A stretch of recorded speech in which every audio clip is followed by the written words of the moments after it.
Mardi 12 décembre 2023, La mission auprès des non-atteints, deuxième partie. nous vous accueillons de nouveau sur votre chaîne L'Aventure dans la Parole. Nous partageons ensemble chaque jour des réflexions importantes pour notre foi en Dieu. Et nous prions pour qu'aujourd'hui encore, par le Saint-Esprit, la paix et la grâce de Dieu nous soient données dans l'étude de sa parole. Et nous vous invitons à participer avec nous en vous abonnant pour recevoir les notifications chaque jour, en laissant des commentaires sur ce que vous avez compris et appris, en cliquant sur le pouce pour marquer votre appréciation et en partageant le lien avec tous vos contacts. Le texte à mémoriser de cette semaine que nous vous invitons à dire avec nous se trouve dans Matthieu chapitre 15, le verset 28. Alors Jésus lui dit, « Femme, ta foi est grande, qu'il te soit fait comme tu veux. » Et à l'heure même, sa fille fut guérie. Nous vous invitons à le redire avec nous dans Matthieu chapitre 15, le verset 28.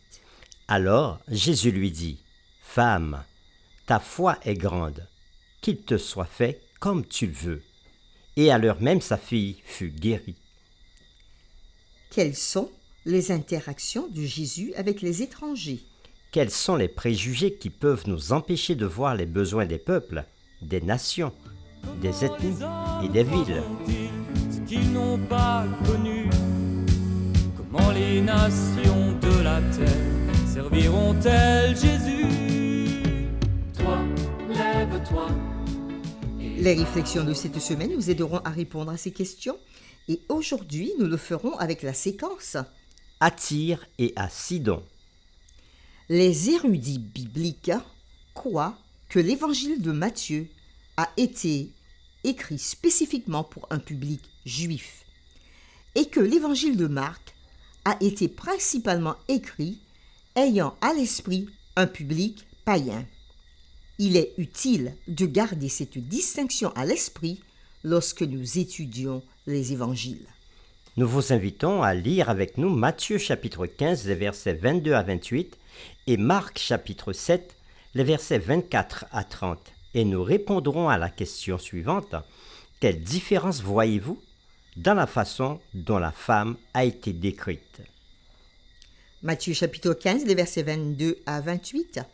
Et voici, une femme cananéenne qui venait de ces contrées lui cria, « Aie pitié de moi, Seigneur, fils de David. Ma fille est cruellement tourmentée par des démons. » Il ne répondit pas un mot.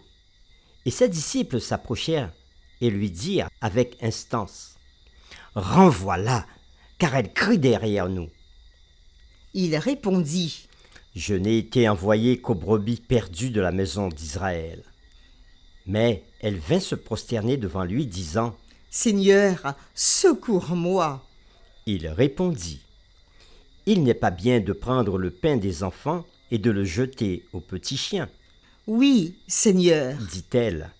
Mais les petits chiens mangent les miettes qui tombent de la table de leur maître. » Alors Jésus lui dit, « Femme, ta foi est grande, qu'il te soit fait comme tu veux. » Et à l'heure même, sa fille fut guérie. Nous lisons maintenant Marc chapitre 7, les versets 24 à 30. Jésus, étant parti de là, s'en alla dans le territoire de Tyr et de Sidon. Il entra dans une maison, désirant que personne ne le sût, mais il ne put rester caché. Car une femme dont la fille était possédée d'un esprit impur entendit parler de lui et vint se jeter à ses pieds. Cette femme était grecque, syro-phénicienne d'origine. Elle le pria de chasser le démon hors de sa fille. Jésus lui dit, « Laisse d'abord les enfants se rassasier, car il n'est pas bien de prendre le pain des enfants et de le jeter aux petits chiens. » « Oui, Seigneur, lui répondit-elle. Mais les petits chiens sous la table mangent les miettes des enfants. » Alors Jésus lui dit, « À cause de cette parole, va, le démon est sorti de ta fille. » Et quand elle rentra dans sa maison, elle trouva l'enfant couché sur le lit, le démon étant sorti. Après lecture de Matthieu chapitre 15 versets 22 à 28 et Marc chapitre 7 les versets 24 à 30, répondons à la question « Quelle différence voyez-vous dans la façon dont la femme a été décrite ?»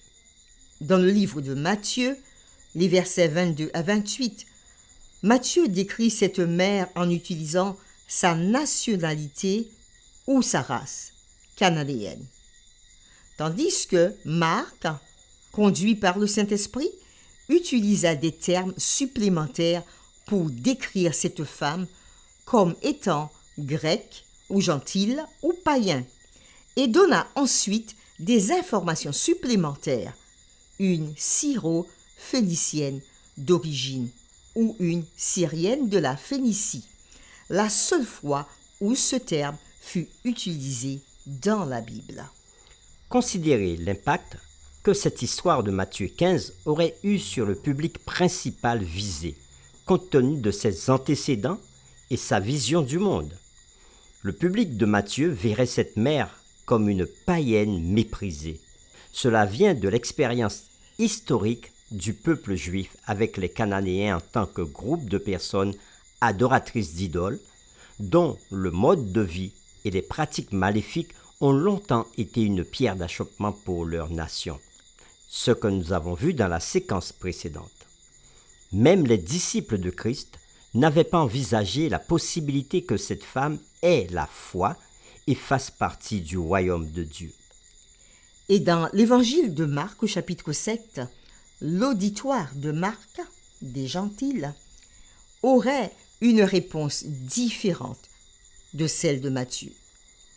Les gentils n'ont pas eu la même expérience que les Juifs avec les Cananéens.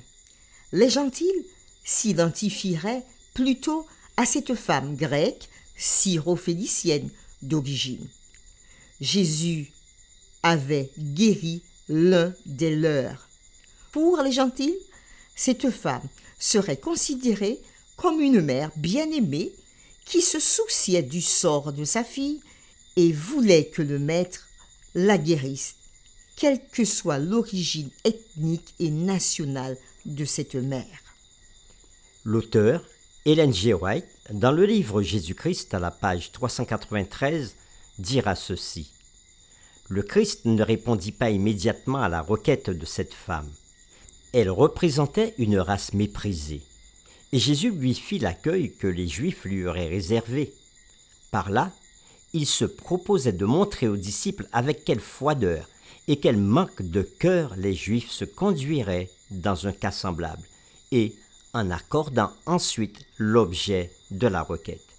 Il donnerait l'exemple de la compassion que les disciples devaient manifester en face de telle détresse. Fin de citation. Pour terminer, nous lisons dans 1 Jean chapitre 2, le verset 2. Il est lui-même une victime expiatoire pour nos péchés, non seulement pour les nôtres, mais aussi pour ceux du monde entier. Il est parlé ici de Jésus, qui est une victime expiatoire pour nos péchés. Là, il y a la question qui nous est posée personnellement. Que devrait nous dire ce texte sur la façon dont nous sommes tous les mêmes devant Dieu? Nous vous invitons à prier avec nous. Notre Dieu est Père, toi qui règnes dans l'univers. Le monde entier t'appartient et tu es le créateur de tout être vivant. Ton amour et ta compassion se répandent partout. Sois exalté, reçois notre adoration. Nous avons appris dans notre séquence d'aujourd'hui qu'il est utile de garder à l'esprit, lorsque nous étudions les évangiles, la distinction qu'il y a entre l'évangile de Matthieu et celui de Marc. L'évangile de Matthieu a été écrit spécifiquement pour un public juif et celui de Marc spécifiquement pour un public de gentils. Cette femme qui est venue à Jésus, le public de Matthieu verrait cette femme comme une païenne méprisée. Même les disciples de Christ n'avaient pas envisagé la possibilité que cette femme ait la foi et fasse partie du royaume de Dieu. Et pour le public de Marc, les gentils cette femme serait considérée comme une mère bien-aimée qui se soucie du sort de sa fille et voulait que le maître la guérisse, quelle que soit son origine ethnique et sa nationalité. Jésus, lui, nous a donné l'exemple de la compassion que les disciples devaient manifester en face de telle détresse. Alors, Père, quels que soient les individus, leur nationalité, donne-nous de la compassion pour tout être humain et pour offrir de l'aide à ceux qui sont dans le besoin. Donne-nous de ne regarder personne comme rejeté de toi, n'ayant pas droit aux mêmes privilèges que tout homme ou toute femme qui s'approche de toi. Fais grandir ton amour en nous, malgré toutes les situations et visions compliquées dans ce monde. C'est au nom de Jésus que nous t'avons prié. Amen.